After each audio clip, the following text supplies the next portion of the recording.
Hey math team, just to give you a little bit of a background, I'm going to just do a little bit of an example for you guys on how I do think alouds. I'll do just the actual think aloud part where I'm just talking through the problem since I don't have students to ask questions to. So I like to start off with the title in their notebook, so they would have notebooks. So factor to solve is the title of this lesson, the page number for that page in the notebook, and then the lesson number will always go in the top right corner, like so. So I will go right into the think aloud on how I would teach this lesson to students and how I will talk through this problem and my steps. And I will send you my actual sheet that I did, my sort of monitoring key type thing for how I pre-planned this lesson. So I'm going to begin. Hey guys, welcome to another day of Algebra 2. Today we are going to factor to solve. And factoring is going to be so important in everything that you do in Algebra 2 and in pre-calculus and in calculus and in basically all the math that you learn for the rest of your life. And it's super cool because you guys have already done factoring in Algebra 1 and in geometry. So we're just going to take those skills that you already know and we're just going to bring them to the forefront today and just practice factoring. So let's start with setting up our notebooks. So make sure you're on the right page, and we are on factor to solve at the top. It's page number whatever, and lesson is 1.02 for today. So I'll give you about 5 seconds to get that written down in your notes. Great. So now, when we do think louds, we're going to have a thinking question. And this is going to be a question, the main question, the overarching question that I'm going to ask myself. And this question is the question I'm going to ask myself every single time I have a question where I'm asked to factor. And then for each lesson, the thinking question will differ. So I'm going to make a spot, as you all should on your papers, for my thinking question. Just at the top of your notebook, make the spot for the thinking question. I'll give you 3 seconds to make this spot.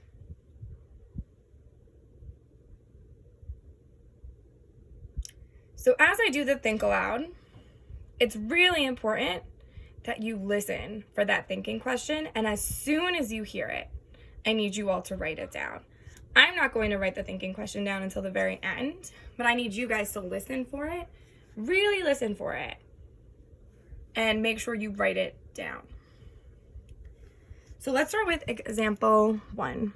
So let's write it down. So example 1 is going to be to factor. So we're going to factor negative 6b cubed minus 3b squared plus 18b. And I'm going to make a little spot over here for my steps. So as I'm doing my think aloud, I need you to really listen for 2 things. Those 2 things are my thinking question and my steps. And your responsibility is going to be to write down every single thing that I write down. And I'm going to ask you that you don't ask any questions or raise your hand at any point. So any questions you hear me asking, I'm asking to myself. And they don't need to be answered by you guys. So right now, all you need to worry about is listening and writing things down. And then once we're done, we will have time to discuss what we saw and really clear up any misconceptions or misunderstandings that you might have had about what I did. So I'll give you another 2 seconds to get this written down. And I am going to begin my think aloud. So I'm being asked to factor negative 6b cubed minus 3b squared plus 18b. So I see here that it's saying factor. So I'm going to box this because I know that this is super important because this is telling me what I'm going to be doing. So I'm going to be factoring, which means that I am going to be taking this expression and I'm going to be rewriting it as 2 factors being multiplied together. So I know that my 2 expressions are going to be equivalent. So this original and my new one are going to be equivalent. So I'm not actually solving for anything, I'm just factoring. So how can I use the structure of this expression to factor completely? How can I use the structure of this expression to factor completely? Well, looking at the structure of this expression, I can see that all three terms share a b. So b cubed, b squared, and b to the first power. So I can use that to help me determine my first step. And my first step is going to be GCF. So when I go back and look at the structure of this expression, not only does each term have a b in common, but the coefficients, -6, -3, and 18, all have a factor of 3 in common. So I know here that my greatest common factor is going to be -3b. And it's going to be a -3b because when I look at my leading term, which is the -6b cubed, this is my leading term in this part of the expression, the leading coefficient is negative, which therefore means that my GCF is also going to be negative. So I'm going to first factor out my GCF. So I'm going to have a -3b, which means now inside my parentheses, I am left with 2b squared plus b minus 6.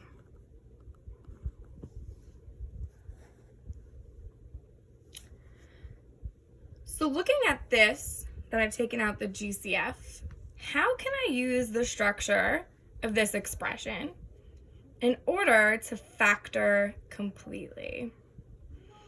How can I use the structure of this expression in order to factor completely? Well, I know that once I've taken out the GCF, I'm going to now look at what's inside the parentheses. So on my paper, what's in blue? So 2b squared plus b minus 6. And I know this is quadratic. And I know it's quadratic because the leading degree, or the degree of this expression, is 2, which means that it's a quadratic function. So what that means is now I'm going to determine if this is factorable.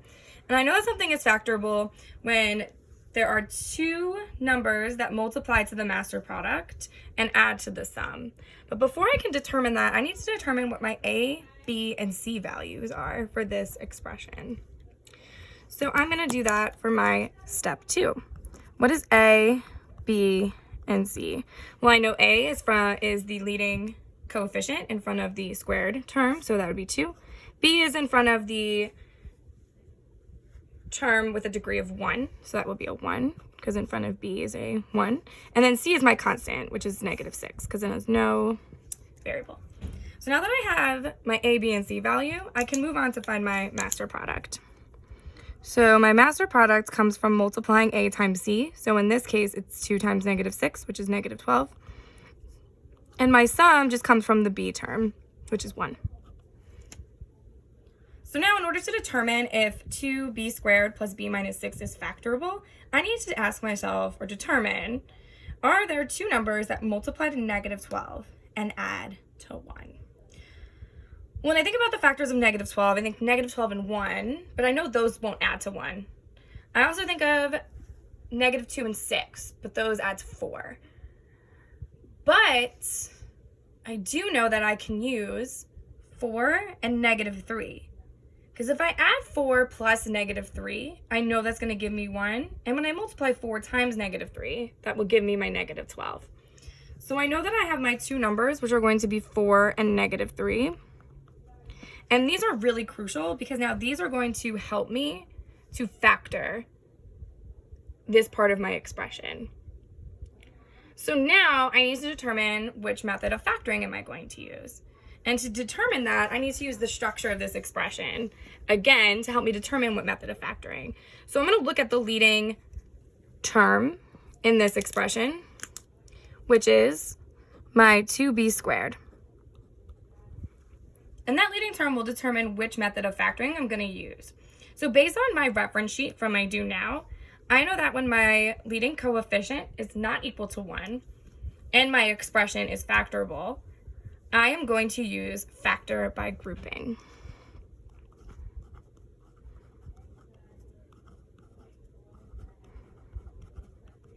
So now for my final step, I'm going to simplify my expression even more by taking this inside piece here and perform my factor by grouping. So I'm just going to rewrite this. 3b, 2b squared plus b minus 6, just to make it more clear for myself for my next steps.